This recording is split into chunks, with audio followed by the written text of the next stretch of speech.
Hello, welcome, sir. Good afternoon, how are you? Hello and welcome again to the King Salman International University Medical Education One-Day Conference. I hope you managed to enjoy this short break. Now let us proceed with the program and shift to the let us discover some approaches to empower students sessions. And along that journey, we might think of how to introduce elements that foster students' autonomous motivation that Professor Rashmi talked about while applying the incoming methods.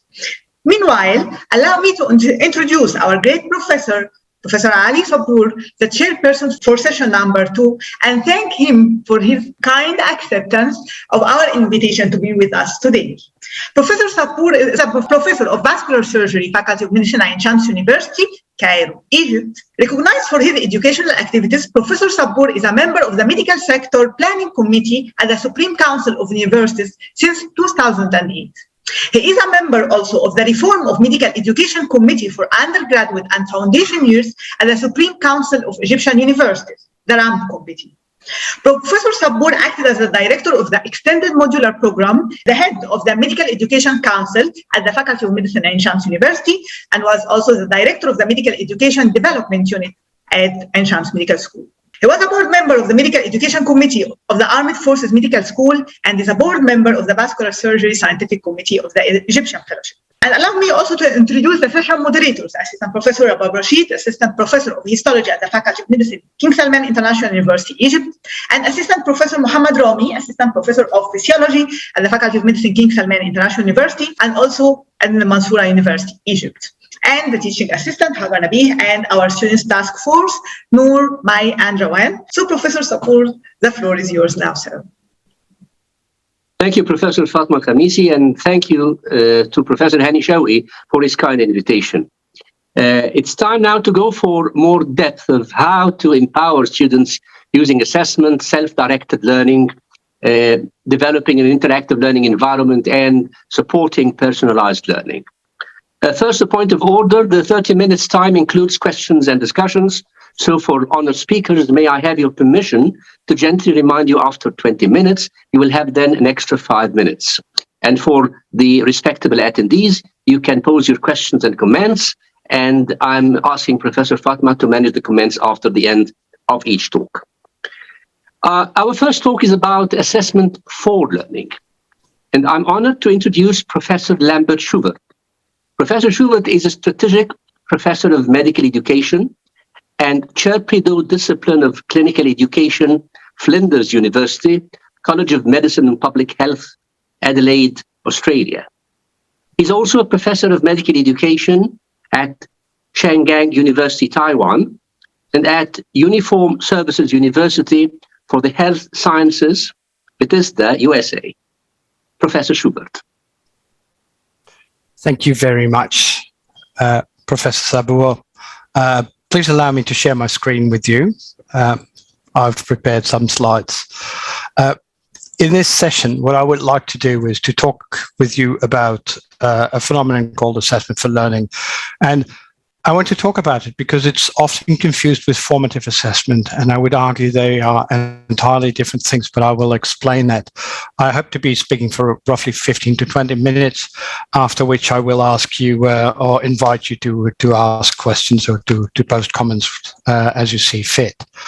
So I want to briefly touch upon 3 things. One is, what is assessment for learning then, if it's not formative assessment, and why would it be useful, and how do we use it, or what are aspects of implementation or of using the principle of assessment for learning? Well, obviously, as the words already indicate, it is a focus on learning. It's not an assessment of learning, of achievement, but it focuses much more on the learning process. And therefore, it's not the same as formative assessment, because formative assessment focuses on giving feedback to the student, whereas assessment for learning focuses on making sure that the students take up that feedback and translate it into actionable learning goals and achieve those learning goals. And so in this term, assessment for learning, learning is defined as an activity by student, a cognitive activity of students that leads to demonstrable results. So let me give you an example of what I mean. So here is, I'm often asked to evaluate or count, give some advice about assessment programs. And invariably, certainly here in Australia, I ask, do you do workplace-based assessment? And typically the answer is, yeah, we do workplace-based assessment. For example, 6 times an observation of a patient consultation, a mini CX. So you've got 6 mini CX. And then I ask them, do they lead to scores? Yeah, we've got a 9-point scale, as Nosini has described, and students get a score on all the criteria. Okay. And then I ask them, do you also give feedback and do you ask them to write learning goals? Again, invariably, the answer is yes, we give feedback and we ask learning goals. And then I ask, what do you think is more important, given your educational remit, the scores or the feedback and the learning goals? Almost always they say feedback and the learning goals. And my next question is, and which part is formative and which part is summative? So the scores are summative and the feedback is formative, whereas the feedback is what you consider more important. That doesn't work. So what assessment for learning tries to do is to make sure that that feedback is summative and the learning goals are summative and the attainment of the learning goals is summative. So there is a constant link. The score is formative. Here is where I think you are. Here is where I think your strengths and weaknesses are, or here is where we agree that your strengths and weaknesses are. But this is the feedback that you have to take into account. And these are the learning activities, learning goals and learning activities that you have to do in order to demonstrate that improvement. The principle is very similar to what you do if you have submitted a manuscript to a journal and you get a major revision. What you typically do is you make a table of all the reviewers' comments and the editor's comments. You highlight how you have addressed those comments and you submit a revised version, a track changes version, to demonstrate that you've taken the comments seriously and have improved on the paper. So that's the constant process. So that's the process of assessment for learning, and that's the principle of focusing on that feedback and the learning activities rather than a score at a single point in time. Of course, in order for that feedback to lead to learning and to lead to actionable learning goals, the feedback has to be meaningful. Meaningful does not mean nice. Meaningful does not mean friendly or soft or gentle. It means that your feedback is focused on learning. So it's focused on what the student can improve. Try to be more assertive is not useful feedback. It's like try to be taller. But feedback on what you can do to manage the level of assertiveness that you have with clinical situations is feedback that's actionable. So the feedback is not on the person. There's a saying in Dutch that you should always play, it's a soccer metaphor, or a football metaphor, that you should always play the ball and never the man. Well, that holds for feedback. You should always focus the feedback on the content, the issue at hand, things that can change, and not on the person. And therefore, the feedback has to be understandable. I used to play volleyball a lot, and sometimes I got feedback from my coach, you're the free net defender. That didn't help me because I didn't know what was meant with that comment. So very important is that the feedback is understood. Typical way in assessment for learning is asking the student to report back what they have understood from the feedback so that you can check that you're on the same page. Like in clinical medicine, that you often sometimes give a summary of what you heard the patient tell you so that they can check whether you are really on the same page.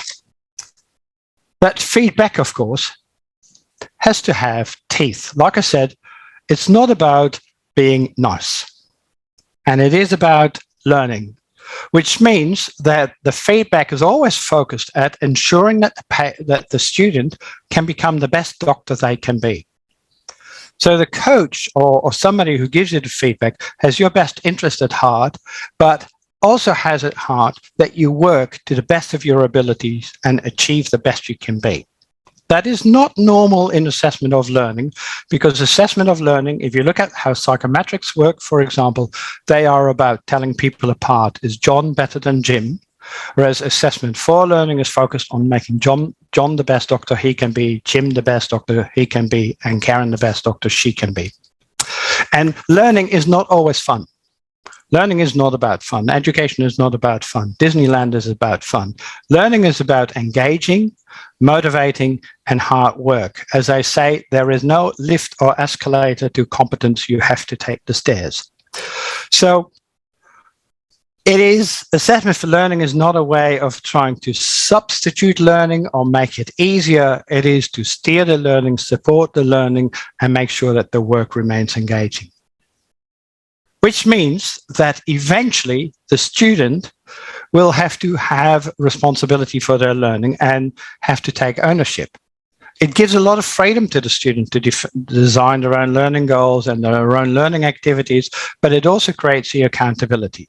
And there is a principle in assessment for learning for a student who fails to engage with the feedback and take the process seriously and fails to demonstrate that they are actually doing the best they can, where the motto is that one such event is an incident, two can be coincidence, three is a pattern, and on patterns you act. So why do we do assessment for learning? What's wrong with the old traditional assessment of learning? Well, there are a couple of things which are quite profound and big changes in the world, but I want to highlight them briefly. Well, firstly is knowledge is freely available at the moment, and it's a shared program, where the old traditional encyclopedia was based on the notion that a couple of experts held the truth and would give it to the people who bought the encyclopedia. Wikis or collaborative knowledge creations understand that knowledge is always evolving, and that's something that we create together with different perspectives. The second one is cognitive surplus. There's a lot of knowledge sharing for free in the internet. Some may be nonsense, some may be relevant, but people are willing to share their understanding and their knowledge. We have changed our management of trust. If you think about the traditional way of managing trust, it is in institutions like universities, but it's increasingly being managed throughout the whole internet community. Think about the old Michelin guide when you wanted to go to a restaurant versus Google reviews now. And of course, our students, our learners, but also our patients have point of care access to information. Who hasn't taught a lecture and where a student came up and said, well, I just did a Google Scholar search and I found a new article that actually says something different.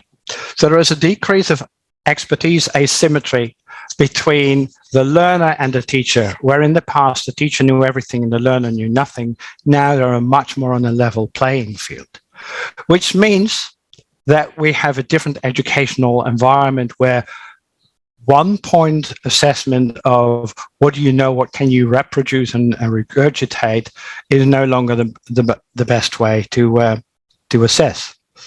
The traditional assessment of learning had a very much a behaviorist view on stimulating learning, positive and negative reinforcement, positive and negative punishment, and that was basically it. The scores were either good and you felt reinforced, or they were bad and you failed and you felt punished, and that drove your learning. But the way that is interpreted is much more complex, and as the cartoon illustrate, what might be a stick for one might be a carrot for other. And by making students see the effect of their analysis, their learning goals, their actioning of the learning goals, and see the effect themselves, they are much more likely to take a meaningful constructivist view on managing their own learning, which is important because when I graduated from medical school, for example, it was very safe to assume that I was equipped with all the knowledge, skills, problem-solving ability and attitudes to last me for the rest of my career.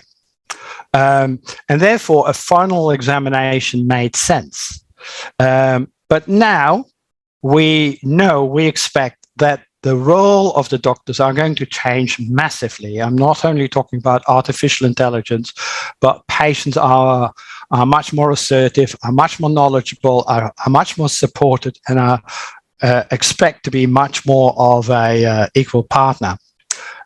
There's a famous or a funny meme in the internet where the doctor says to the patient, "Oh, please don't think that your hour of Googling replaces my 6 years of study." Whereupon the patient replies, "Please don't think that your hour lecture on my illness replaces the experience of having lived with it for 10 years. So there's much more an idea of co-construction and collaboration in healthcare happening as we speak in many countries. What hasn't changed, however, is that the span of control ends with graduation, and our responsibility as universities or as medical schools to society starts on day one after graduation. That hasn't changed. So if we don't change to an assessment system that sort of inculcates, builds into the student that notion of constant refinement, constant improvement, and constant analysis of their strengths and weaknesses and learning goals, they're not going to magically learn it after graduation.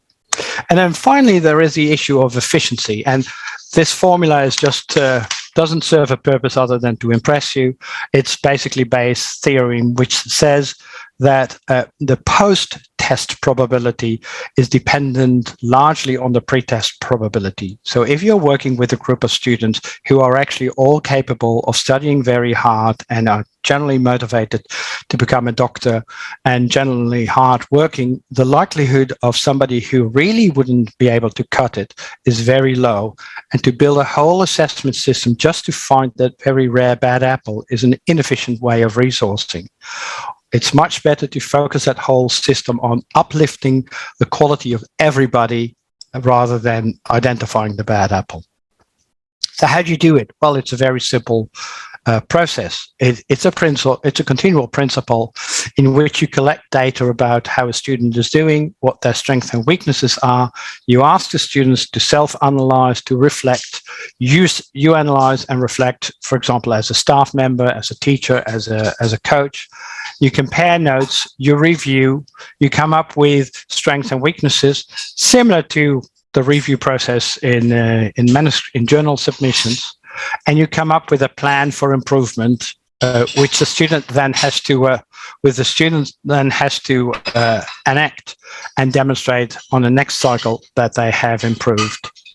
Of course, students are not natural born self-assessors and self-directed assessors. So it is a process of gradually handing over that control over the assessment to the students. So starting with a situation where assessment is done to the students and gradually moving into a situation where assessment is done by the students.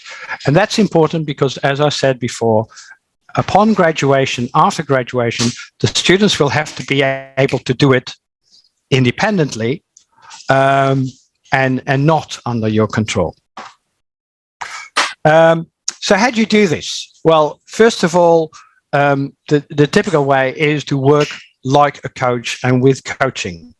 And like I said, like you know from the music business or from a musical coach or a sports coach, they are not necessarily nice and soft and gentle people. They're people who are trying to get the best out of you.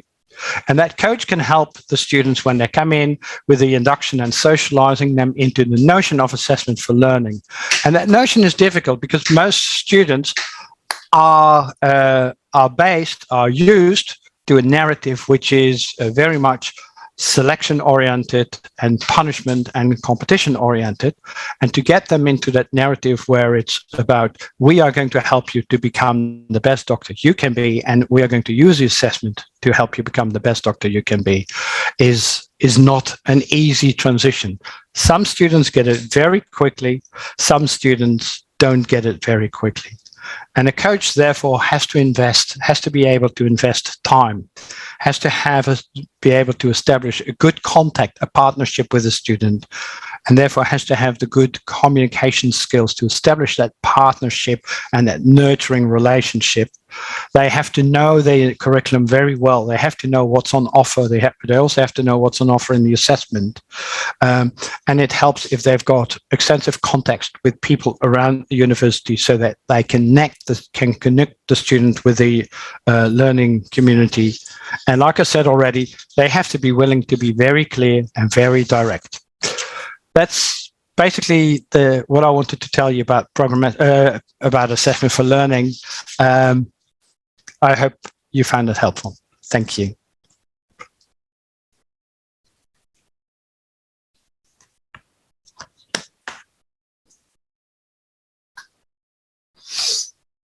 It was a very helpful presentation, and we learned a lot from that.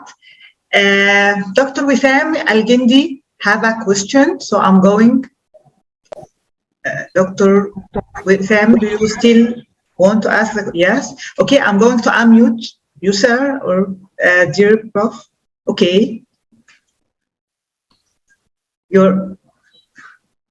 Dr. Wissam, do you have a question? Okay.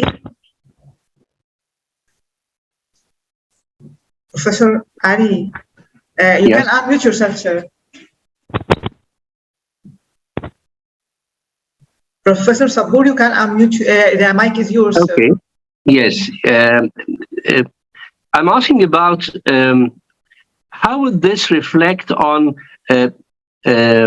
developing a reflective practitioner, and what is the difference between using these techniques at the beginning of the learning journey of the students versus at the end of the journey?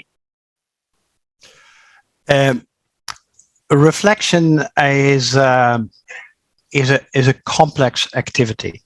And in an ideal scenario, you start with asking the students to reflect on very simple tasks, but gradually the complexity increases.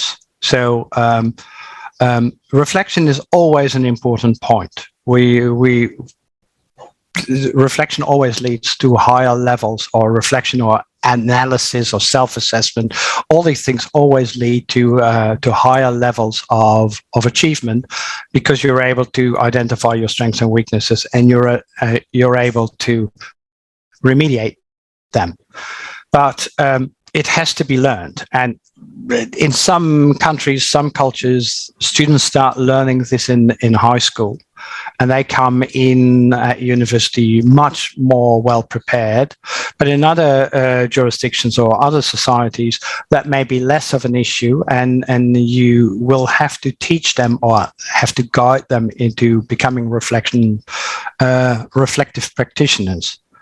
Typically, with learning complex skills, is that you start with simple tasks, and that you finally, before graduation, end up with quite complex tasks for reflection.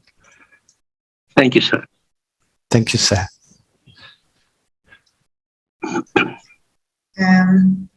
Are there any questions for Professor Lambert? I know that Professor Wissam. Yeah, I'm going to unmute you now. Good afternoon, my dear professors. It's a pleasure for me to attend this great conference. I'd like to ask about the resistance of some students to changing the method of assessment. There's some sort of resistance. This is the first question. And the second one is about the feedback. Are we going to give the feedback for students individually, or it will be anonymously for a group, as a group feedback? And thank you. Thank you. Those are very important questions, because what you are alluding to is a thing we have sometimes overlooked in the past, is that how things work in education and assessment is never a one-size-fits-all. So that's a problem with medical education research. For example, if I do clinical research and I demonstrate that statins lower cholesterol in Helsinki, I can safely assume that they will also lower cholesterol in Adelaide. But if a certain educational or assessment approach works in Helsinki, I'm pretty sure that if I do it the same way in Adelaide, it won't work. And cultures are different, and people are different, and beliefs and conceptualizations that people have about education are vastly different. And we need to respect that. That's why I try to focus on principles rather than methods. And the principle is that you provide feedback to a learner in a way that's non-threatening, or in some countries, that doesn't cause the learner to lose face. I'm a Dutchman. We're very direct. We're extremely direct. Actually, being indirect to a Dutchman is considered offensive. Let me give you an example. It's very typical in English when you think, I don't agree with that, to say, interesting, interesting. That is, to a Dutchman, quite offensive because apparently you don't value me enough to be clear and direct. But the clarity and directness of Dutch people is considered rude in other countries because it's so confronting. And so in a Dutch environment, I can be a very clear coach. I can say to a student, that didn't go well. What you need to do is. But in other countries, that would create a lot of problems with the student. It would cause them to lose face or to be insulted, etc. So you have to find a way of giving that feedback in a way that is culturally appropriate in the situation in which you're educating. I cannot even presume to be able to give you advice on how to do that in your culture. That would be presumptuous. What I can, you know your culture much better than I do. You have a feeling for it, a tacit knowledge. You know how it works. So I urge you to find ways of providing feedback that are appropriate to your students. Some students will resist. And whether they resist and how they resist and why they resist, again, is very contextual. The Netherlands, for example, has publicly funded higher education.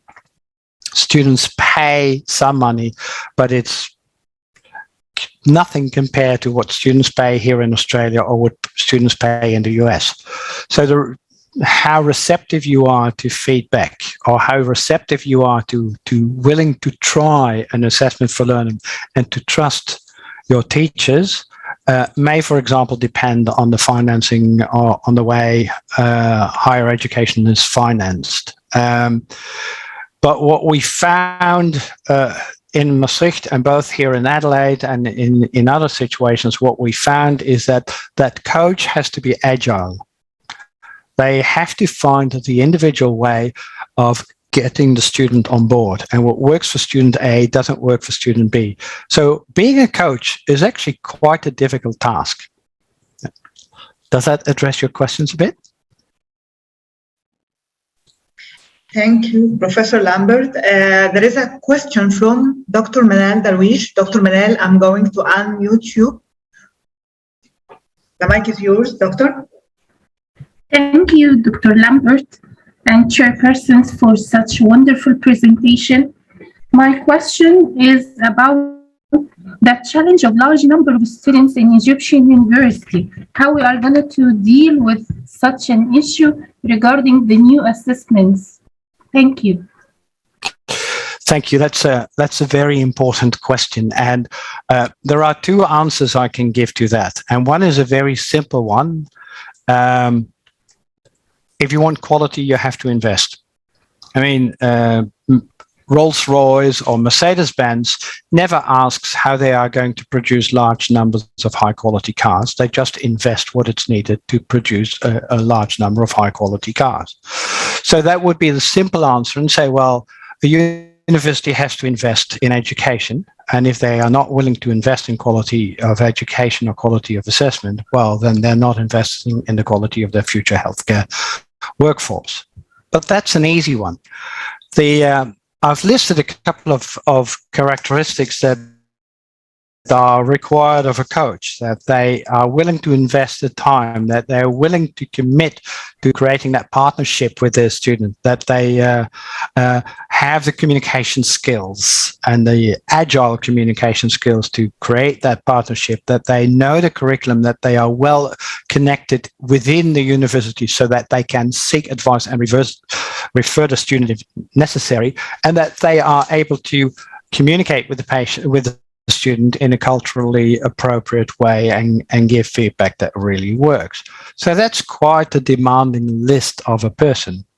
So the problem that we found in the Netherlands specifically, but also here in Adelaide, is that it's not an issue of money or time. It's an issue of how many good people do you have in your organization. And that's a big thing, because it means that if you are going to do this full scale, your hiring policy will have to adapt, and you will have to find people and be able to hire people who can do this. That may, for some vice chancellors or executive deans or what have you, may seem like a bridge too far and say, no, we're not going to do it. But given the developments in the world, if universities don't do it, other organizations will start doing it.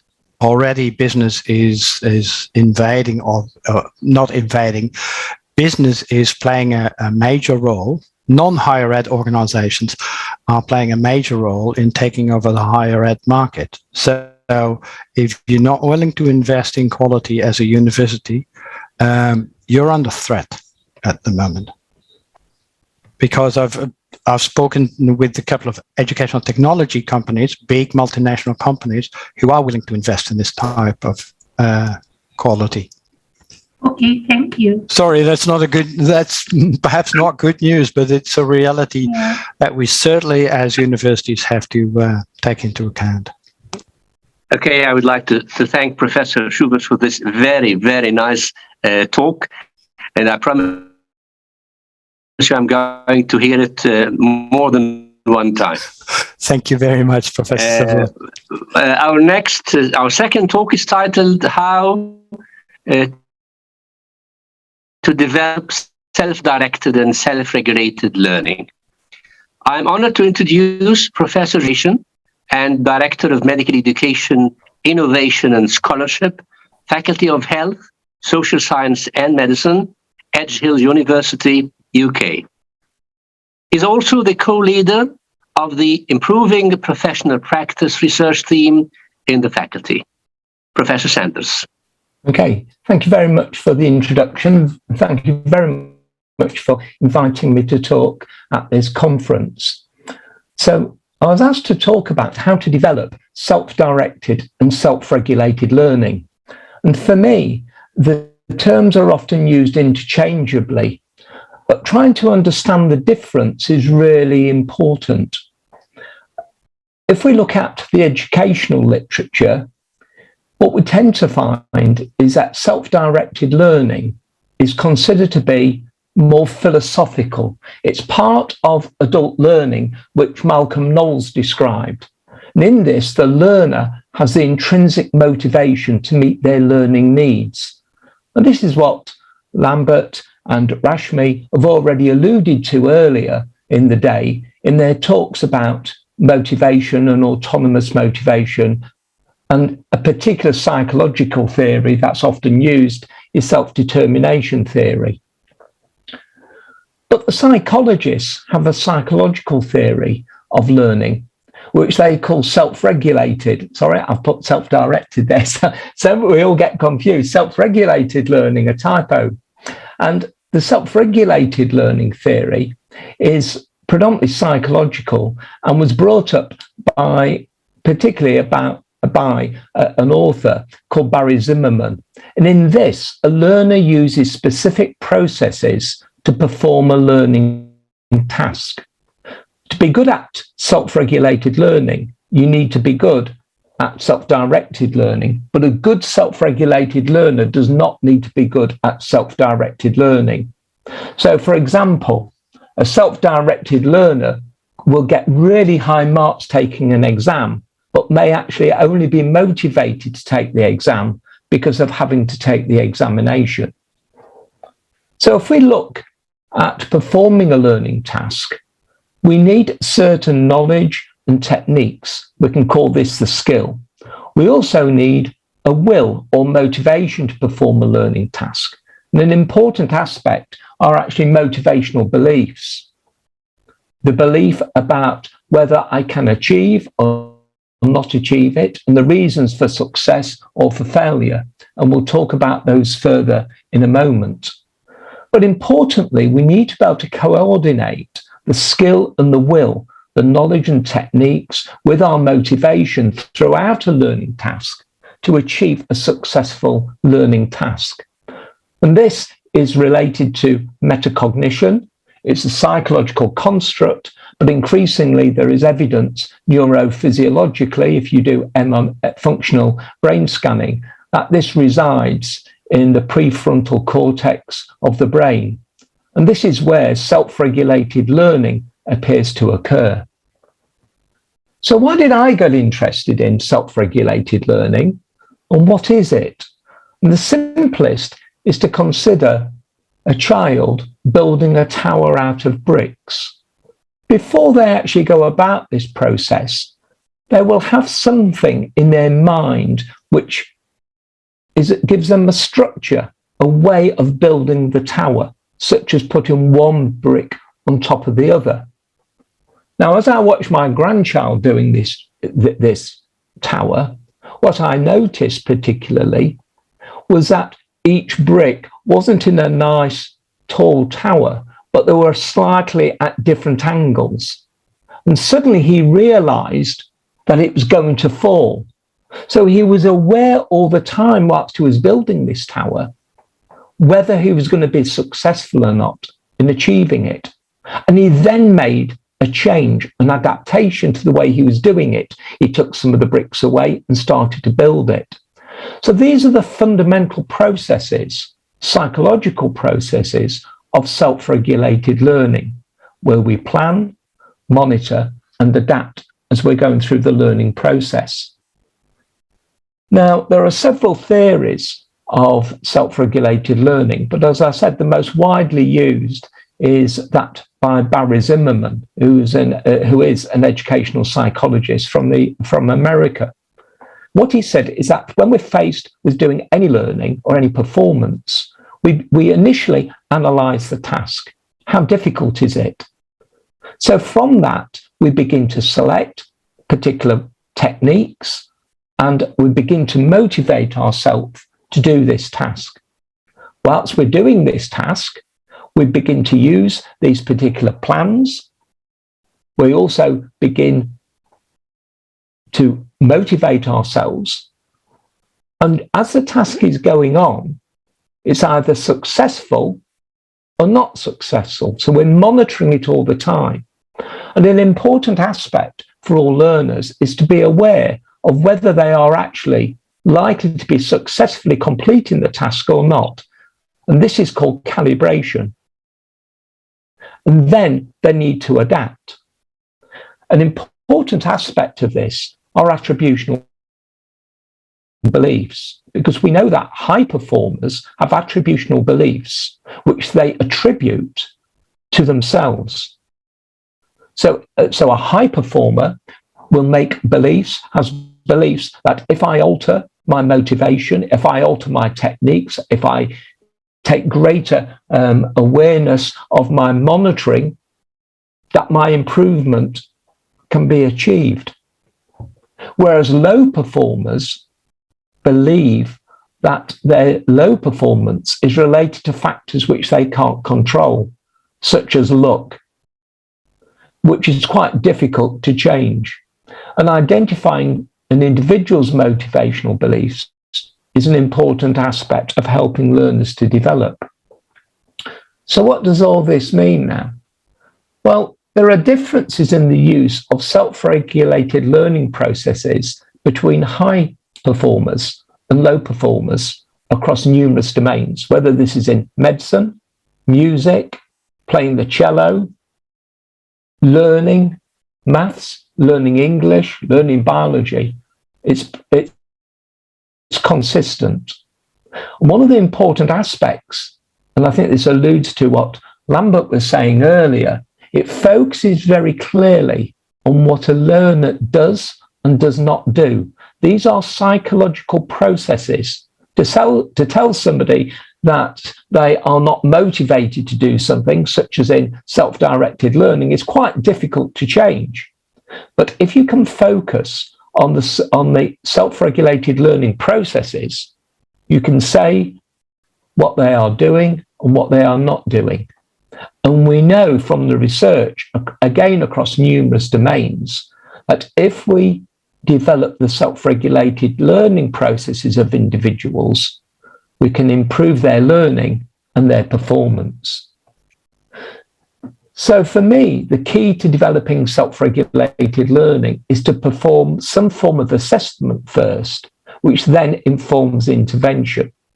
Because we know that feedback is probably the most effective method of changing an individual's behaviour rather than having didactic instruction. John Hattie has done several meta-analyses looking at what are effective educational interventions, and feedback consistently is high. And to do feedback, we need to make some form of assessment first. But the challenge, if we want to develop an individual self-regulated learning, is what we call the granularity of the learning task. If we want it over a longer period of time, such as a whole module, we need to use methods such as questionnaires or interviews. And one of the most widely used is the MSLQ questionnaire, which you can identify on the internet and is freely available. If you want paper copies, you have to apply for permission, but that is a minimal charge. What this identifies are general self-regulated learning processes, what people would do during the whole of the module. In fact, the MSLQ questionnaire says during your recent module that you was part of, these are which particular aspects of self-regulated learning did you engage with, such as planning, task analysis, self-monitoring, making changes, attributional beliefs. However, if you want to focus on a specific academic or clinical task, you need to be able to measure it with microanalysis, or if you can capture, particularly electronically whilst they're doing a task, what is called trace data. And this informs the development of specific self-regulated learning processes. And work that I've done with some colleagues show that they all measure the MSLQ and the microanalysis measure something very slightly different. And to get a really good understanding of medical students, we actually need to be able to perform a questionnaire, which is more general and more specific, related to aspects of a specific learning task. So how do we go about doing a microanalysis? The first time I did it was whilst observing students who were actually performing a venipuncture. And subsequently, this has been shown to occur during clinical decision making. And I've done research related to physiotherapists performing a particular task. And my experience, just by asking simple questions, is that if these are targeted questions, you can ask about how do they plan, how do they monitor, how do they adapt. So, where do we go about assessment? And for me, the key questions that we need to do is about what is the learner doing well and not so well. One of the difficulties with giving feedback and performing an assessment is that if we use a general approach like, so how do you think you did well? What do you think you could do differently? The learner says to you, did I get it right or not? So the learner needs to know with no uncertain terms whether they have actually performed the task correctly or not. And how you do that, either directly or indirectly, helping the learner to realise that is essential. Because the change from self-monitoring to making the change requires calibration. That is the extent to which the individual is correctly performing the task or not. So unless the learner has a good mental representation in their mind of what is particularly effective, that is the standard required, it creates difficulties. So to get good feedback and to get an assessment, we need to know whether the task was adequately performed. We also need to know whether they've done the appropriate processes or techniques. So for example, if we look at somebody taken the blood pressure, as we did a minute ago, what you need to be able to do is to identify the steps. This is a typical OSCE. But we also need to ask targeted questions about whether they are planning, monitoring, and adapting. And these are easy to ask. Just before they do it, you can say, do you have a particular plan in mind? You can stop during a task or debrief them afterwards and say, was there a point when you felt you were on the right track or not? And then, are you going to make a particular change? And also asking people about their attributional beliefs, asking them to what extent they consider that they can change it or not. Because if they believe it's related to not having the appropriate SRL processes, they can easily adapt. If it's just luck, you've then got to persuade them that actually it's down to processes. So what I'm suggesting is that the most important intervention is actually having feedback after an initial assessment. The MSLQ, SRL interviews, which is an oral form of the MSLQ, or SRL microanalysis, or all three, to give explicit instruction about SRL, and there are courses on that, the use of learning diaries. And all the research suggests that various combinations of using explicit instruction plus a learning diary, or SRL microanalysis plus explicit instruction, all of these various combinations research suggests works. Unfortunately, none of this research has really been done in medical education, but has been done extensively outside of medical education. And the important thing to remember is that it takes time to develop. It's not going to occur overnight, and there needs to be an ongoing process of coaching and assessment to develop self-regulated learning. So overall, where do we go now? And this is where I invite the audience to consider these questions. So I hope that you found it useful. I have given a very, very brief overview, but if you want to read more, there are some areas there. And the presentation, if you go back to it, what you will find is that there are areas of the presentation with appropriate key references. So thank you.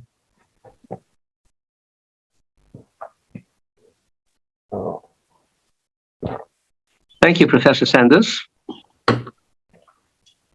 I do have a question, please. Yes. In the broader sense, is it of value as an instructor to try to control the degree of details the students are targeting that may, in a way or another, affect the core that they should master? I'm talking about high achievers, because sometimes high achievers are targeting higher levels of details that some instructors tend to say that no, that's beyond the scope of the course or beyond the scope of your level. Yeah, I mean, I think what you're alluding to there is more related to self-directed learning. Yes. I think high achievers need particular goals to aim towards, and these goals particularly that they aim towards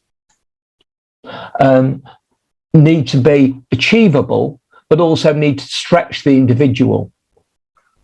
And particularly for high achievers, one of the issues of using self-regulated learning in high achievers is that actually they can't tell you that they are using these particular self-regulated learning processes, either by questionnaire or by microanalysis. It has become, just like all expertise, it's become an automatic behaviour due to repeated ways of putting it into practice. And Barry Zimmerman makes that incredibly clear, that eventually for novices, they develop the skills, but eventually they become an expert through repeatedly using self-regulated learning skills in practice.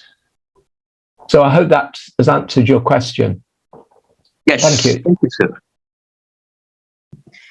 So are there any questions for Professor John? There are no questions yet. Okay. So your presentation, Okay. sir, was clear and to the point. I think everyone understood it greatly. And There I'm are sorry about the thanks first. as a chat box, actually. Okay. Thank you. Thank you, Professor John. We are privileged to have you today. And I will leave the mic for Okay, thank you Professor very much Sabur indeed. again. Okay, thank you. Okay, thank you so much. Okay, Professor. thank you. Bye. Our third talk is titled Creating an Interactive Learning Environment for Students. I'm pleased to introduce Professor Fatima Zahra Al-Khamisi. Dr. Al-Khamisi is an assistant professor of pathology at the Basic Medical Science Department, King Salman International University, and at the Pathology Department, Faculty of Medicine, Helwan University, Cairo, Egypt. She is an Associate Amy Fellow, UK, and a Medical Education Specialist. Professor Al-Khamisi, please have the mic. Thank you, Professor Ali, for your introduction. Okay, we started a little bit earlier, so I'm gonna have some interactive activities. So this is my fortune. My talk is about creating an interactive learning environment for students. First of all, I have no conflicts of interest to declare. I'm going to talk about, I will highlight some of the values of fostering an interactive learning environment in student empowerment, and I will summarize some of the current challenges that faces fostering interactive learning environments. And finally, I will talk in some details about some of the suggested approaches and tools to foster students' interaction. First of all, what is student interaction, or what is interactive learning? Interactive learning is a hands-on experience, a real-life approach to education founded upon building student engagement through guided social interaction. So why do we need to have an interactive learning environment? Again, I will use the quotes of Professor David Roberts. Medical education is not about the transfer of information. It is about the transformation of learners. In the early years, the main focus of teaching is loads of basic medical sciences, loads of knowledge. But is that what the case should be? Actually, no. The health market needs competent students in many aspects, in which the scientific knowledge is one of them. For example, here in Egypt, we have 6 competencies developed by the National Authority for Accreditation of Higher Education or of Education in Egypt. These include the graduate as a healthcare provider, promoter, professional, scholar and scientist, a good team player, and a lifelong learner and researcher. And all regions of the world have their competencies that share to some extent the same values or the same aspects that we need our students to be professional in or competent in. So nowadays, cognition itself as a focus of the students' learning started to take another focus. In the ancient education, we focused on the recall and the understanding of knowledge. But nowadays, we are focusing about developing higher cognitive functions like application, analysis, evaluation, and creation. So what about the psychomotor and affective domains of learning?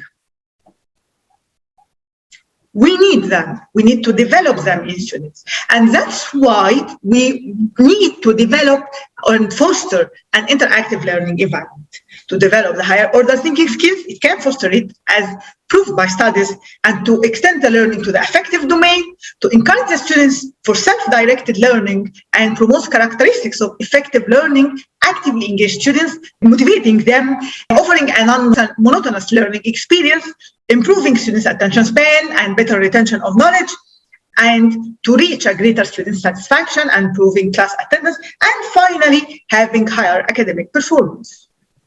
So what are the challenges that are stated by studies about fostering an interactive learning environment? Some of these challenges related to teachers' beliefs. For example, fear of losing control over the lecture is one of the fears of lectures. That's why they don't want to use an interactive approach of teaching. Also, the time constraint and fear of not covering all the topic details is one of the challenges. The fear of audience expectations, the nature of the subject matter, that for teachers, they think that maybe it is not flexible to create an interactive learning environment to learn this nature, specifically or this subject nature, and the physical setting.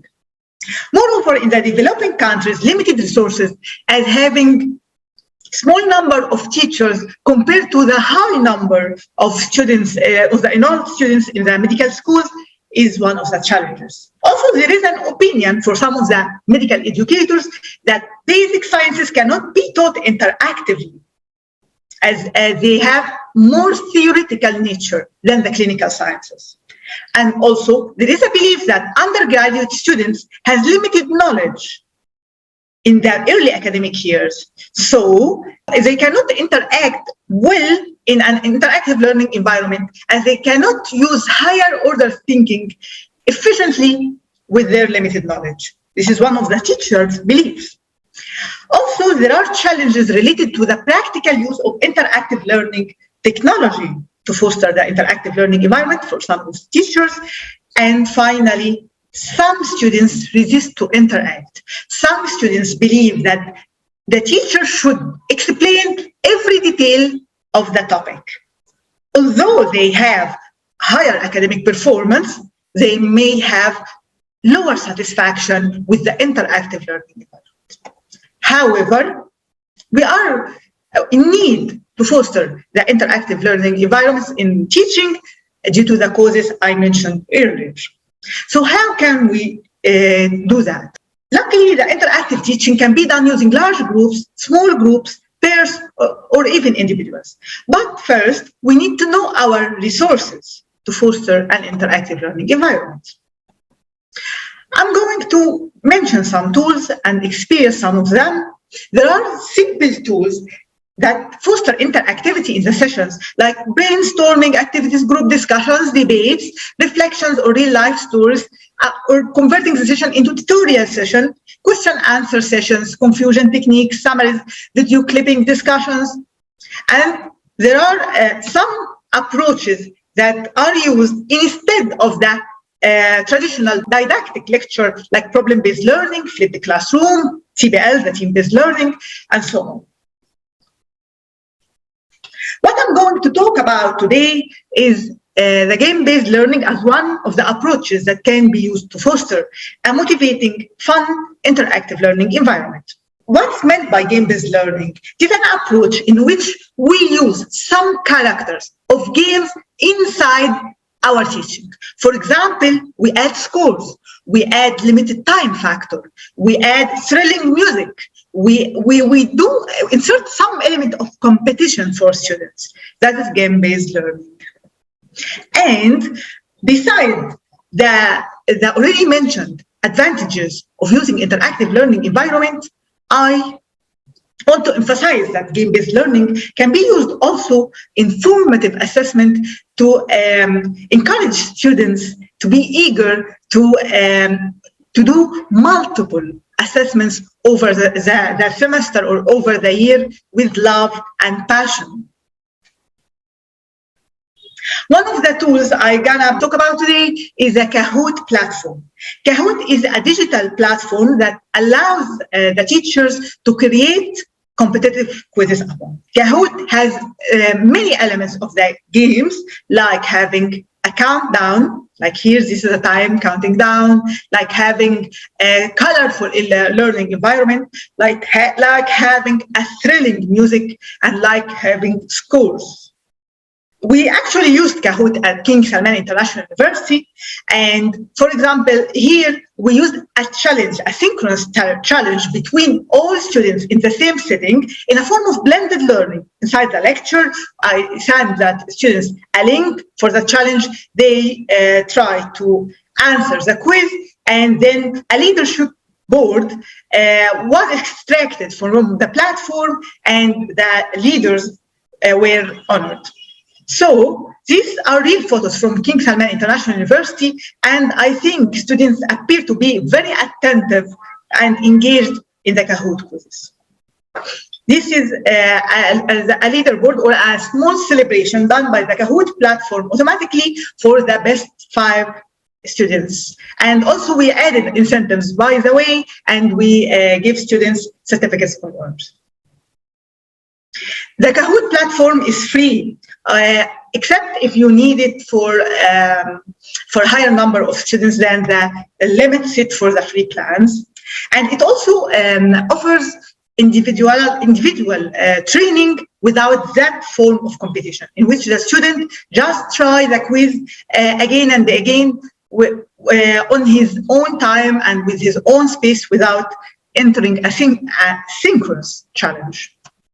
Okay, so actually I'd like you in a minute to try the Kahoot challenge, okay, just to experience what students might experience. So I'm going to copy the link here. So, okay, the link was sent in the chat.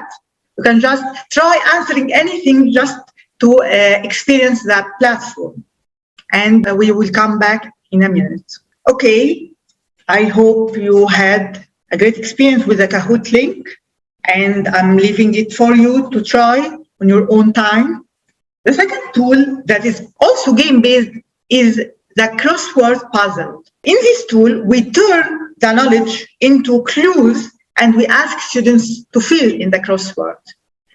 Actually, there is a platform that I used, which is the Teacher's Corner platform.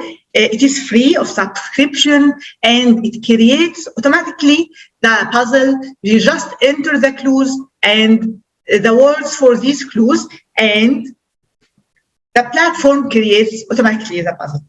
For example, let's have an experience. Let's have to feel the experience of the students.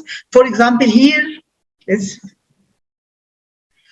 for the down columns, type of learning that includes game elements like scores, music, limited time.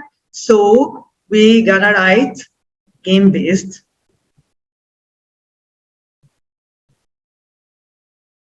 I'm sorry for the font. This is BASED.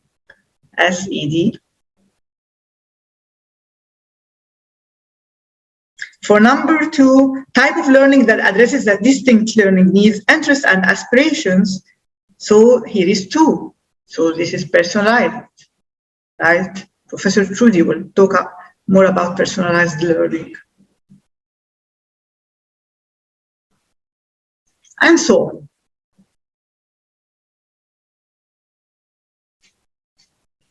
So I actually tried the crossword puzzle in pathology at King Salman International University, and actually students were very engaged and they felt fun trying to solve it. In my opinion, the disadvantage for using the crossword puzzle is that students need to know how to write the answers in a correct spelling, and sometimes this is not the case. That's why I asked my students to solve the crossword in an open book manner, because I needed them to know the information and not the spelling at that stage. The crossword puzzle here, at this example, appears that it just assesses the recall or understanding. However, we can modify the clues and make them targeting the higher cognitive functions, like adding cases, for example, and asking the students to enter the solution for the case in the column or in the vertical or horizontal columns, and so on. And the third type of game-based learning for today is the escape room. The escape room is an actual game that is played away from the educational field. The escape room principle is people are locked inside a room and they are required to search for puzzles and they are required to try to solve these puzzles to get clues, and they collect all the clues of the room in order to open the door. Actually, the escape room can be used with the same principle live in the lecture hall, or can be used digitally in a blended learning format also inside the lecture hall, or maybe be distant learning. For example, here, this is a screenshot actually from the escape room that we used in King Salman International University. The principle is that students try to pass by all objects in the room and try to find hyperlinked objects. When they find a hyperlink, they press on it, which leads them to a question they try to solve together. If they solved it right, they will have a clue, which is a letter, for example. If they solve them wrong, they are requested to retry answering the question till reaching the correct answer. And they search all the objects in the room. They are being told that you have a clue that is formed of 5 letters, for example, and so on. And then when they collect the 5 letters, they press on the door, and when they press on the door is hyperlinked to a page that asks them to enter the clue to pass the door. When they enter the clue right, they get some sort of motivational message. Yeah, you are successful. Yeah, you did it, and so on. So the questions which are the puzzles in our case are scientific questions on the subject.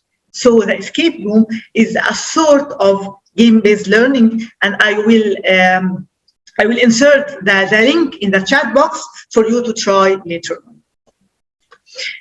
Here are the students. I think they appear very attentive and focused while trying to play the game to find where are the puzzles hidden and try to answer them. After that, I'm going to talk about some approaches by which we can change the lecture form into an interactive learning session completely. And one of these approaches is the learning stations. The learning station, student-centered approach based on constructivist learning theory, in which students, like the photo here, pass through consecutive stations or tables. Each station has a part of the learning material or a part of the topic that they should know in that specific lecture. Each station has a specific objective, and students try to read the learning material or watch the video or according to the nature of the learning material present on the station, and they discuss this material with each other and understand it. Then they are requested to solve a task present also on that learning station, which is an application on the learning material understood. After a certain allocated time, students are asked to move forward to the next station with new learning material that they should discuss together, and new task and as an application on that learning material, and so on, till finishing all the objectives of that lecture, or till finishing what is required from them to know about a specific topic. The learning stations can be used in a face-to-face context, and also like that, students here will move after that to the next station and that next station, and the last team will move to the first station, and so on. And it was implemented at Helwan Medical School in 2019. Or can be implemented virtually, like this one, using the Zoom, for example, on Microsoft Teams. Students in the virtual learning stations, the students in the main meeting are distributed into breakout rooms, and then the lecturer sends them that chunk or the part of the learning material they should discuss in the breakout room, and the task that they should solve. They discuss the learning material together, and they solve the task, and then they are gathered again after the time finishes of the breakout room to the main meeting, where they discuss what they solved with the instructor. And then they become distributed again in the same breakout rooms, and new learning material or new chunk of learning material sent to them with new tasks they solve, and then they gather to the main meeting, and so on, till finishing all the objectives of that lecture. The second famous approach is the flipped classroom, in which the content of the lecture is sent to students before class. They are required to understand and study it. Then students come to the class to apply on it. That's why it is flipped. And in flipped classroom, several methods can be used as an application to what students studied at home, like case-based learning, like role plays, like discussions, and so on. Also, the team-based learning, which consists of specific several steps that should be followed, and also promotes interactive learning environment. I'm going to pass that quickly. And also, we can foster interactive learning environments in the lectures by adding an element of role play or standardized patients or virtual patient learning if it is distant or in a blended format. For example, the students themselves or the instructor maybe or the teaching assistant can play the role of a patient as an application to something students already studied or already understood inside the class or in a flipped classroom format.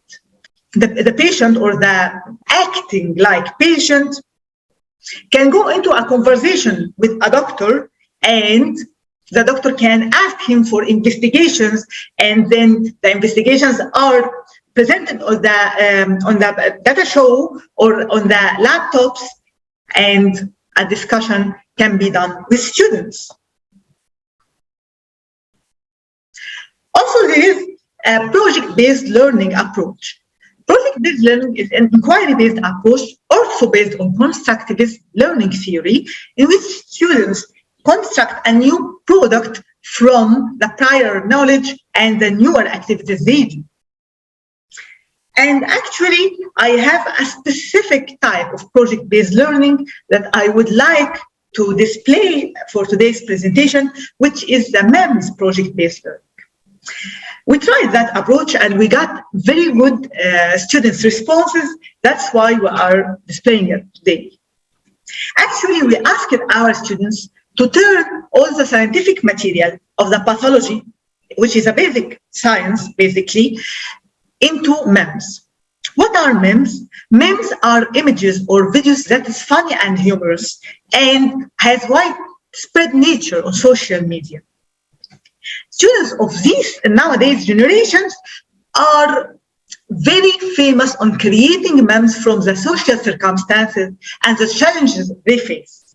So we thought of turning their talent of creation into a useful project in their learning. Actually, students did a very good job here, and they used some photos from social situations or from movies or from matches and so on, and created a scenario, a scientific scenario on them, mimicking the original scenario of the match or the scene or the play that they extracted the photos from. The MEMS project-based learning actually targets the creation as a higher cognitive function in students. And Fatma, 20 minutes alone, I'm sorry to tell you. Okay. So this MEM project-based learning targeted the creation, higher cognitive function in students, and also it requires students to understand the learning material deeply to be able to simplify it into few words, put on a scene or put on a comic or a picture or in a video. So the MEMS project-based learning allows also interactive learning environment. So, there are many other tools that can be used to foster interactive learning environment in the basic medical sciences, like also having an integrated case to discuss, an integrated quick case as an assignment to discuss, and so on. So there are many tools. My last minute tips are that the teacher himself or herself is a source of effective skills, and students look up to teachers as their role models. So we need to believe, for example, in the value of interactive learning environment to make our students believe, the value of participation to make our students believe in participation, and so on. And also how the teacher treats the student affects them in their interactive learning environment. When I give my student a space to interact, I will motivate him and I will encourage him to overcome his fears. So I need to give some attention to that point. Last but not least, that proper planning is a key for successful implementation of an interactive learning environment.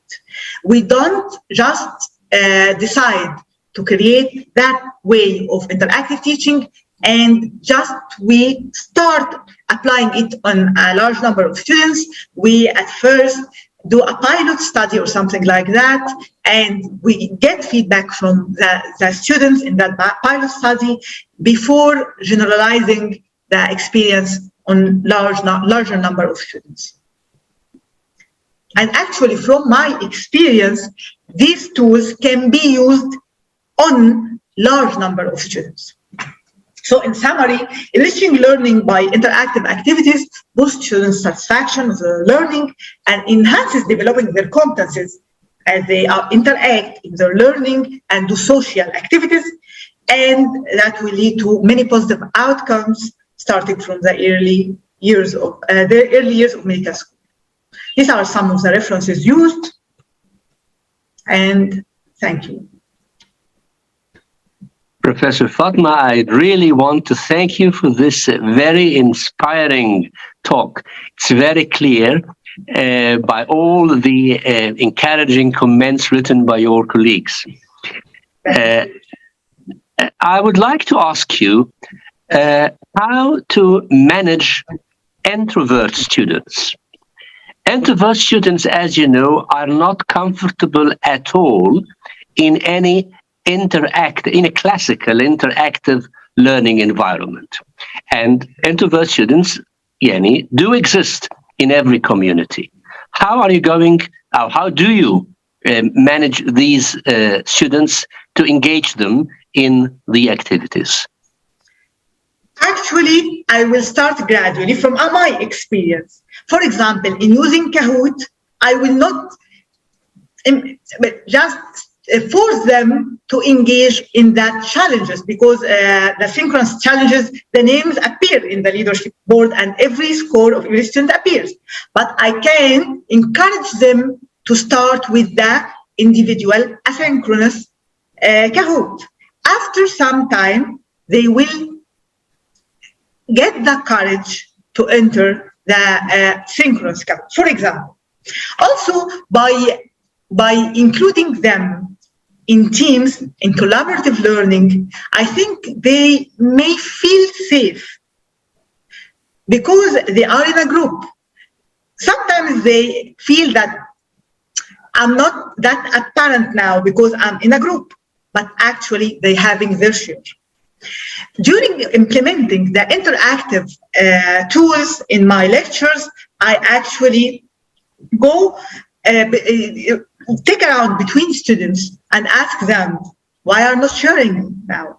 Did you finish your activity? And so on. So this is some sort of enforcement, or they feel embarrassed, but I think they start to interact. Also, I think all people need appreciation.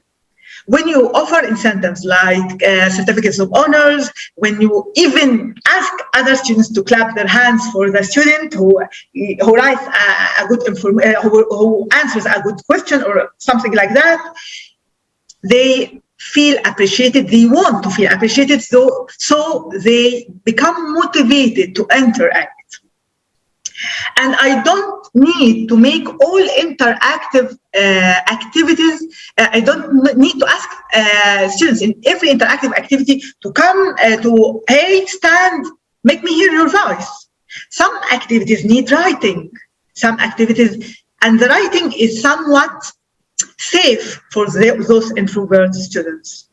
So these are some of the factors, and you asked a very good question actually, and I will search actually for more approaches to encourage the introvert students. And I think that the talk of Professor Rashmi and how to elicit autonomous motivation inside students will be a good answer for that. Thank you, Professor Fatma. I would like the coordinator to see if there are any comments or questions. Okay, so Mai, are there any questions? Yes. Yes, okay. Susie Wade is asking about project-based learning. Is it strategy itself or just an educational method to achieve cooperative learning strategy? Actually, it is a strategy itself. There is something called project-based learning, which is actually very flexible. The point is you assign a project to students and you ask students to work collaboratively in small groups to give a product, to create a product. The product may be a research. The product may be an assignment. The product may be criticizing a medical situation, for example. The product may be going for a visit to the primary healthcare and writing a report. And the product may be creating maps. So it is a strategy that is flexible and depends on making students interact with each other in small groups and produce a new product that has something of their experience in it besides the new knowledge they acquired during the preparation of that project. There is another question, Dr. Fatma. Okay. Yes. Asma Yusuf is asking, can the station approach be dependent on each other or must be separate to make students' movement free without order? I'm sorry, can you repeat the question, please? Yes. Can the station approach be dependent on each other? Or we must separate them to make the students move freely without an order? Actually, they are not dependent on each other. Asking students to pass through the consecutive stations is some sort of organization to get control over the classroom, not more. But every objective of every station is not dependent on the following objective, though they are all related to the similar topic. For example, I'm now arranging a learning stations class for malignant tumors, for example. So all the stations will talk about or will teach malignant tumors in some way or another, but each station teaches the malignant tumors from a certain aspect. For example, one station for the types, for example, one station for the criteria, for example, the third station for methods of spread, or so on. So they are not dependent on each other. The consecutive order is just a matter of organization. Okay. Thank you for all the audience. For the matter of time, I would like to thank Professor Fatma Khamisi and turn to the fourth talk in this session, which is titled Supporting Students Through Personalized Learning. I'm honored to introduce Professor Jody Roberts. Professor Roberts is a professor of medical education at Leeds Institute of Medical Education, University of Leeds, UK, and the former AME president. She was the president of the Association of Medical Education in Europe until 2019. She has served as a council member of the GMC and RCP London. Professor Roberts, please have the mic. Thank you. Thank you very much. And of course, I'm now feeling deeply inadequate, having followed that tour de force by Dr. Fatma. And I'm really grateful for that. And I also recognize, of course, that I stand between you and the afternoon break and coffee. And so I'm in a very tricky situation here. I believe that any talk should have three elements. One is that you should learn something from that talk that you didn't know before. The second is, I think you should be discomforted. I think the listener should be discomforted and taken out of their comfort zone. And I also think in opposition really to Lambert, that learning should be fun. I was disappointed to say that Lambert said learning shouldn't be fun. And I think actually that Dr. Fatma's proved him wrong already. So that's where I'm starting from. And I have to say that I've actually also engaged in escape rooms, and they've been tremendous fun, and I've learned a lot. So I'm now going to share my screen and start my talk. So, as Professor Ali said, I'm going to talk about supporting students through personalised learning. And I'm going to also really develop this into how we get students to become lifelong learners. Now, we are surrounded by data. Every time we open our phones, and even before we do that, every time we go on the internet, we're creating data. So we've never lived in such a data-rich society. And you'll know that because you know how personalized marketing works, because it uses your data and pushes things towards you. And I think, and I was interested in the chat that that Professor Raju talked about technology. And as he will know, we're living in this fourth industrial revolution with technology, where technology is now part of our everyday lives, even for me. And I don't think that we're actually capitalizing on this within education. In other parts of our lives, it is capitalized on, but not really in education. And I was interested, and I've made some notes. So if I keep looking down to one side, it's just the notes that because I've been listening to all the talks, and I want to actually weave those in if I can. So the question is, how can we use this technology, this new revolution in technology, for education? And what is the main challenge in education? Well, the educational challenges that I will show you here. This is Andreas Schleicher from the OECD, and this is what he said. And I think it actually speaks to what Professor Handy said about actually trying to predict the future, which is very difficult. So he said, Andreas said, today, when we need to prepare students for jobs that have not yet been created, to use technologies that have not yet been invented, and to solve problems that we do not yet know will arise. And although he talked about that for high school students, I actually think that that really is the challenge for medical students as well, because with the advent of huge changes in medical technology and the way that we deliver healthcare practice in the future, this is going to be very challenging.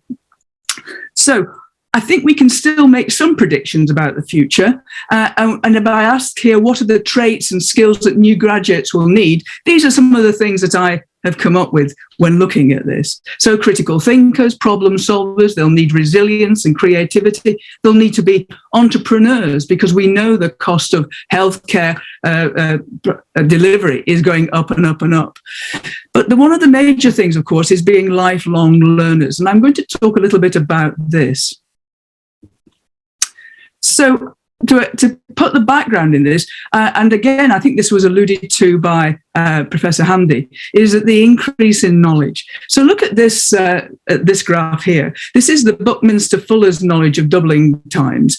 And if you see that in 1900, knowledge was said to double every century.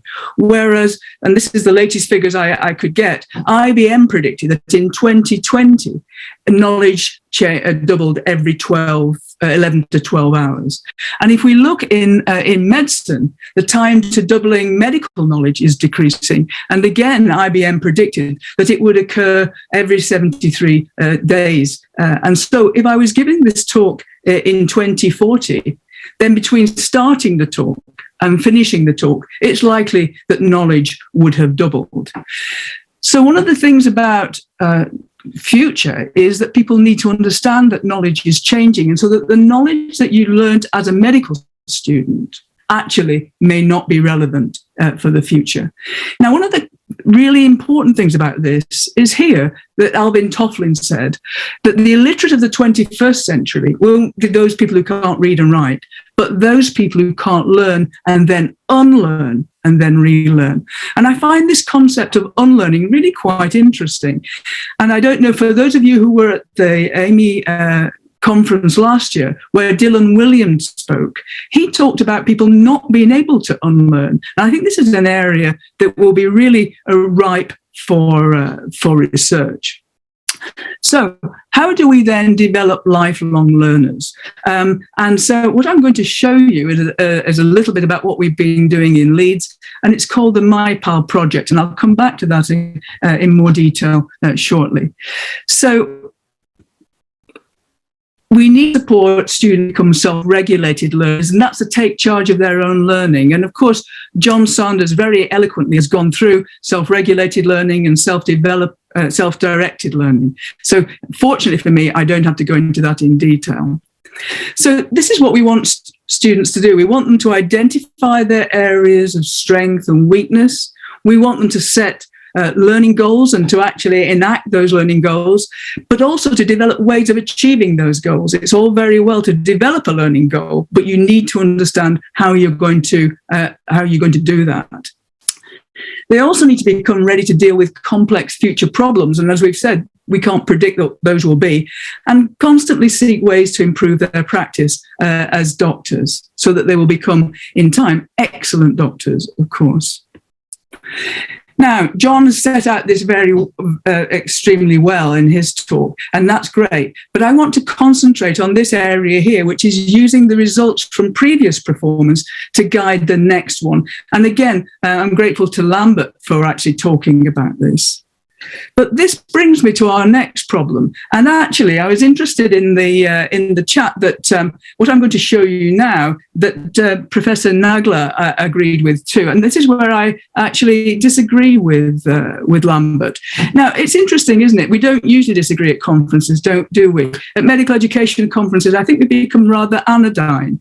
And I went to a philosophy conference recently where there was a lot more debate and discussion, where people actually couldn't even agree what the weather was like outside, let alone concepts and ideas.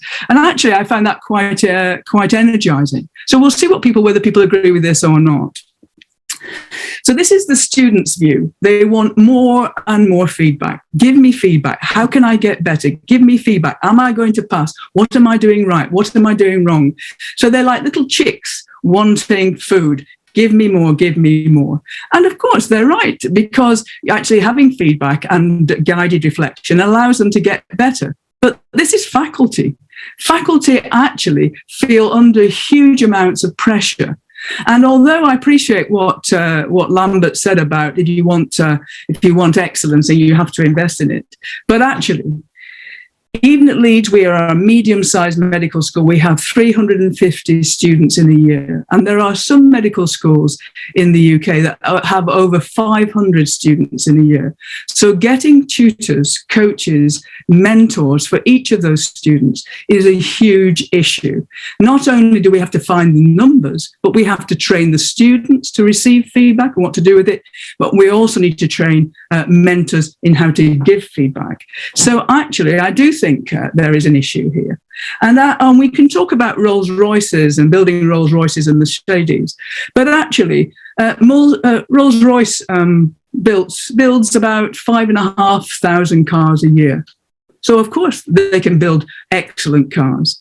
Whereas the Ford Motor Company in America builds over 2 million cars a year. So there is an order of magnitude difference. And that's what I think that we're seeing here. And so what I want to talk to you about today is how we use technology to actually solve this divide, if you like.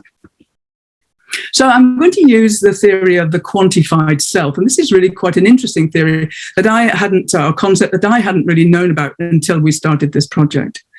So the quantified self gives people information, self-knowledge, through self-tracking of their performance. But one has to remember, and this paraphrases Einstein, that not all important things in life can be measured, and not everything that can be measured is important. So we can't forget the really, really important things about narrative feedback. But quantified self really revolves around finding personal meaning in your own personal data. So you remember I've said that there's more data. People are actually giving away more data about themselves all the time. We need to use technology to personalize that data and represent it to students so that they can use that to actually help their own performance. So if we look at data, medical schools have vast amounts of student data on performance, but it's all over the place. It's in tutors' quizzes, like Dr. Fatma's talked about. So it'll be in the drawers of their desk, it'll be on their own personal files, it'll be in somebody's spreadsheets. It's everywhere and all over the place. The question is, could we use all this data by bringing it all together? Not only summative data, but formative data, informal data, anything that the student does about performance, to develop a comprehensive learner profile for that individual. However, if we just use numbers, we do get an image. We get an image like this. So we've got some information and an image, but it's not really very granular. It's just an impression. So we look at the composition of student data that we had. This is what we did in Leeds. We found there were assessment grades. We found there was narrative feedback on performance. And what we looked at was whether we could use text analytics from that narrative feedback, combined with assessment grades, combined with scores, to give a more complete picture of the comprehensive learner profile. And that was the whole point of this program called MyPal. And MyPal stands for Personal Adaptive Learning. But of course, it's a play on words, because if you have a pal, you have somebody who supports you. And that was the whole point about this sort of progress. So this was the vision of the MyPal project. We took all the data that we had, the exam-based data, OSCE-based data, clinical skills feedback data, which was done formally and informally, project feedback, and resource data. So what resources were students looking at as well? What could we actually include? So, and using all this data, we wanted to design a digital companion for personalized adaptive learning, to give this to the student, to give them learning support really at their fingertips. So 24/7, they could look at and answer the question that they all ask, whether they ask it to you or not, is, how am I doing? Am I going to graduate? Am I going to pass? That's really what they're asking the whole time. And of course, this then supports the development of self-regulated learning skills, but we wanted it to be co-designed with students and tutors. And this is because, and I'll come back to what Ronald Harnden said in his talk at the beginning of this conference, we wanted students as partners. And this is really crucial, and I'll come back to this again. So the aims for MyPal were here. We wanted to use data analytics to provide in-depth understanding to the students so that they would know where they were on the learning curve. And you can see the learning curve here. Am I going to pass? Am I doing all right? But of course, we all know that learning curves really don't look like that, do they? They look like this. So we also wanted to use MyPal to provide suggestions on how students might succeed and actually achieve their potential. And we wanted to do this using nudges and recommendations. And for those of you who perhaps know about nudge theory, which was developed by Richard Thaler and Cass Sunstein from the University of Chicago, you'll perhaps find this quite interesting. And then recommendations as well. So I'm first of all going to talk about using the data analytics and the way that we went about this. It's still a project in development. So and because I'm not a technologist, you'll forgive me if I use a rather high level look at this. Although, again, I would I think somebody talked today about digital natives and digital immigrants and associated that with age. And I think that that's wrong. And I can talk about that in questions if we have time. So this was the design of MyPal then. We set up a data warehouse where we imported for each student all the data that we had on them. And we allowed them to import some data themselves if they wanted to. And we had to set up procedures so that we knew how things were being imported and we knew who had the rights to import those things. And the data that we included in MyPal were summative assessments, workplace-based assessments and clinical skills feedback and project feedback as well. But what we needed to learn from analytics was we wanted analytics to provide multiple sources of data, not only from quantitative assessments, but also from qualitative narrative feedback. And so we developed, what we needed to do was to develop reliable proxies for learner characteristics. So we needed to look at the short text that students got as feedback and then the text that they actually used to write their reflections. We needed to look at temporal patterns of engagement. And I'll explain why in a moment, why temporal analytics were really important. So this was, when were they actually undertaking these assessments? When were they actually reflecting? When were they getting their feedback? And why was that important? And I'll come, as I say, back to that. So then using a combination of analytics and visualizations of this data, and this is again extremely important, we could nudge the students into actually perhaps taking action. So not only developing action plans, but actually enacting those plans. And that's one of the biggest gaps, I think. We can all make action plans. You know, I make an action plan about being more athletic, taking more exercise. But actually, do I do those on a daily basis? No, I don't. If I got a nudge from my phone, say, isn't it about time you stood up and had a walk? Then that's actually quite an interesting thing. And certainly when I first got my smart watch, that's what it happened. So why is temporal data important? Well, we knew by some work that Richard Fuller, my colleague in Leeds, was doing, was that those students who left doing workplace-based assessments till the end of their placement, if we track back at them, we saw that they did worse in their OSCEs and in their written examinations because they did not have time management skills. And of course, for workplace-based assessments, they weren't using them in the way that they were meant to be used. That is, take it early in their placement, doing a workplace-based assessment, getting feedback, using that feedback to improve their performance for the next one. So it was important to us to monitor this and then to feed that back to students in terms of nudges. So the data started to look like this. You can see here in the top left-hand diagram that we were actually monitoring where the whole cohort was doing this, doing their workplace-based assessments. And then we could link this with the graph below, which was an individual student. Were they doing them at the same time? Were they doing them later? When were they doing? And by a method known as process mining, we could look at what the students were actually doing at that point. So were they actually doing some of the things like aseptic technique, which in this student's case they weren't. They were concentrating on rather simple things like pulse and blood pressure and so forth. So again, not only could we give a nudge, but we could give an appropriate nudge to the student. It was personalized. And this was really crucially important. You can give advice all the time, but if students don't feel it's personalized, they don't feel that it applies to them. So we looked at what was the text analytics, that was the temporal analytics. What text analytics have we got?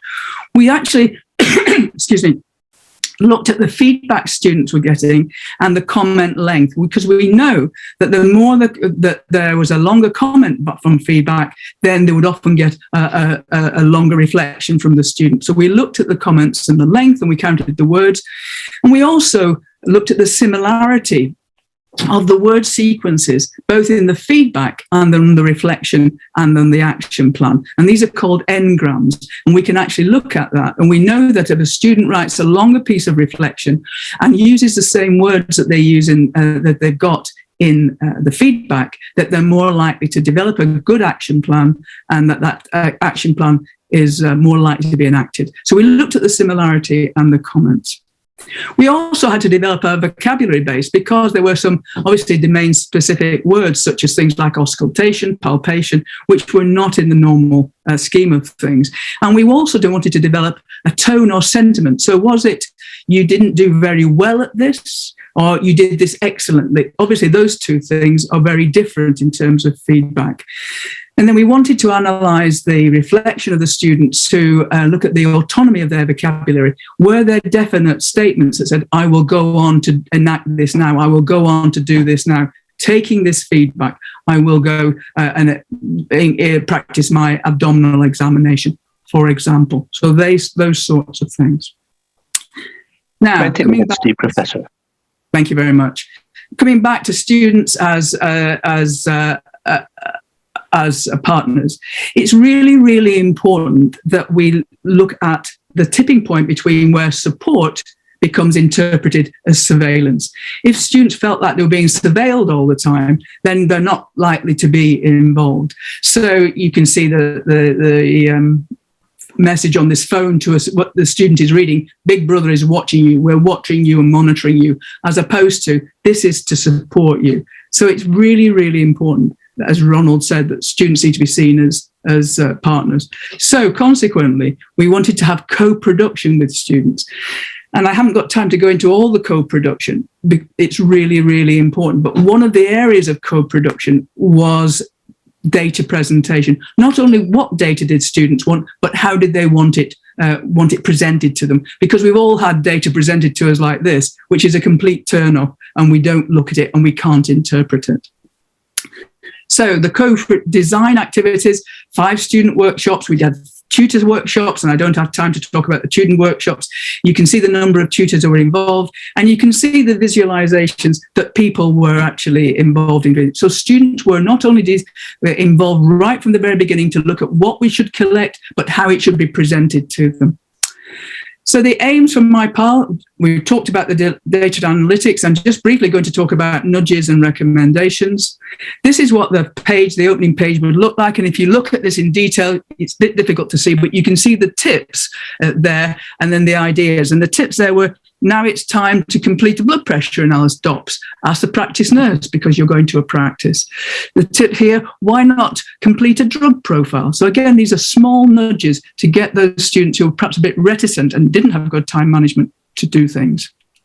What about recommendations and good learning resources? Well, there's no point asking me. I'll talk about papers and books, whereas people these days don't talk about that. So we took advice from places like Amazon, and you'll know if you bought anything from Amazon, you're then regaled with new recommendations. So people who bought this also like this. We've seen where you're looking at for resources. What about these things? And we started to develop our resources like that.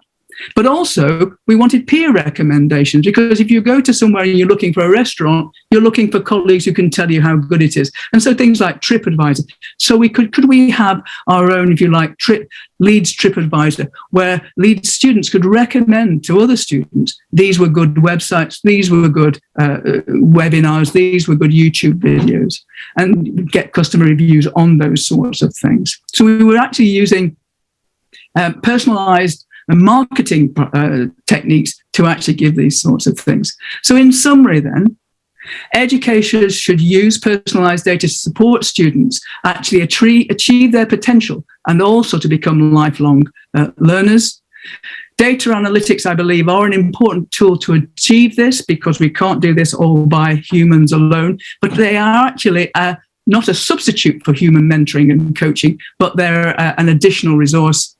And partnership with learners is crucial, because this means that will be success in that area. These were the team that were involved. It was a big team, and I'm grateful for them, and I'll be able to answer questions now. Thank you very much, and I'll stop sharing. Thank you so much. My first question is about the compliance of educators to these personalized strategies. They obviously need much more effort. So what's your comment about the compliance of the educators? Well, I don't think that, I'm not saying it means much more effort, because hopefully when we can automate this, the data that's generated from analytics is generated by AI systems. And so actually, the tutors are not necessarily involved in the generation of things. They will be invited to look at the results, but only prior to meeting a student. So I don't think it actually puts a lot more effort on them. And that's the whole point. This is an adjunct. This is in addition to having that mentoring thing. And hopefully we'll address some of the issues and the worries that Professor Najla had in the chat. Okay. Thank you.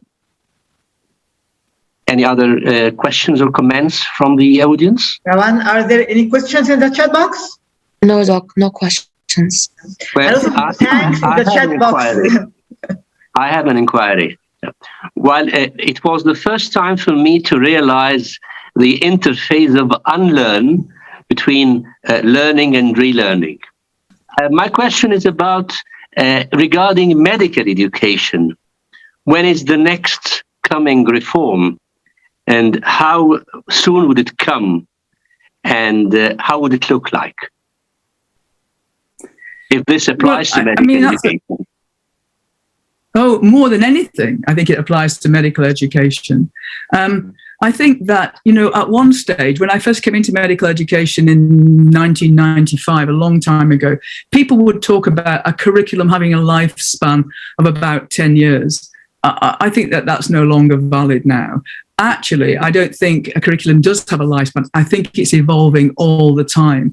And if you look at what's happened to us in terms of COVID recently, our curriculum didn't have a lot about infection in it. It had much more about Western diseases of excess and old age and so forth. But now we're having to look much more, I think, about infection, public health and pandemics. So I think that actually curricula are evolving the whole time, and curricular committees need to meet on certainly a yearly basis, if not on a semester basis. Are we teaching people what's going on in the real world? And there's another talk I gave recently about how technology has changed things. So if we think about medical education and we think about healthcare delivery, during the lockdown, healthcare delivery, telemedicine, Zoom meetings, Zoom consultations, that came at a much faster rate than we would have ever predicted before the pandemic. And that meant that communication skills now don't only need to be taught about communication face-to-face, but communication online, communication via a telephone. So things are changing at a huge rate, and that's frightening, really. Really frightening. But exciting as well, isn't it? It's exciting as well. Exciting. Well, actually, this meeting is a very good example of how a virtual meeting can be very informative and very educating. Finally, I would like to thank all the honored speakers and for their valuable talks, and all the attendees who shared in the discussion and the comments. Actually, we thank you, Professor Ali, for your kind acceptance of our invitation. And really, you are a very good question asker. Thanks a lot, Professor Trudy. I'm provoked by good talks. Thanks, Professor Ali. And thanks a lot, Professor Trudy, for honoring us with being here today. And I hope that we meet again in future conferences. And now we finished the second session. And again, don't forget that we will take a photo together by the end of the day. And we will open the cameras, so kindly be prepared. And we are going to take a short break for 15 minutes, actually for 17 minutes, till 2:30 p.m. By Cairo time. And then we are going to join the last session of the conference. We are very honored to have you all here, guests of honor, chairpersons, well-esteemed speakers, and the interactive attendance. Actually, this conference is a form of interactive learning environment, though online. Thanks a lot, all of you, and meet again after nearly 15 minutes.